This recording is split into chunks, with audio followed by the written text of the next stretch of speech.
Ivana Alawi, nagsalita na kaugnay ng isyong kinasasangkutan niya at malinaw ang kanyang mensahe. Wala akong kinalaman sa gulong ito. Sa isang opisyal na pahayag na inilabas ni Ivana Alawi, diretsahan niyang itinanggi ang mga akusasyon na siya raw ang third party sa pagitan ni Mayor Alvi Benitez at ng asawa nitong si Nikki Benitez. Ayon kay Ivana, there are posts and issues involving my name. I tried to stay quiet at dumedma na lang dahil sa paniniwala ko na hindi ako dapat magsalita lalo kapag alam ko na wala akong ginagawang masama. But because of the false accusations and hurtful words that being thrown to my mom and Mona, kinailangan ko ng linawin ang mga bagay.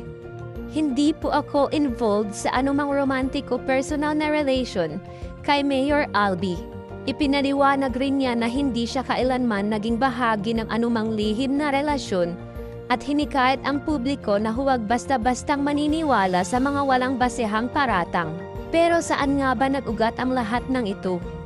Lumabas kamakailan ang isang formal complaint mula kay Nikki Benitez, ang asawa ni Mayor Albi, kung saan pinangalanan umano si Ivana bilang mistress ng kanyang asawa. Ayon sa complaint, may illicit relationship daw sina Ivana at Mayor Albi. Isa pa sa sinasabing ebidensya ay ang pagkakakita sa kanila noong 2024 sa isang airport sa Japan. Ayon sa kampo ni Ivana, nangyari ngang ang pagkakasabay nila ni Mayor Albi sa airport sa Japan.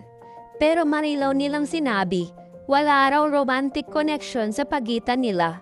Coincidence lamang umano ito at hindi dapat gawing basehan sa anumang malisyosong haka-haka. Sa kabila ng pahayag ni Ivana Alawi, patuloy pa rin ang mga espekulasyon online.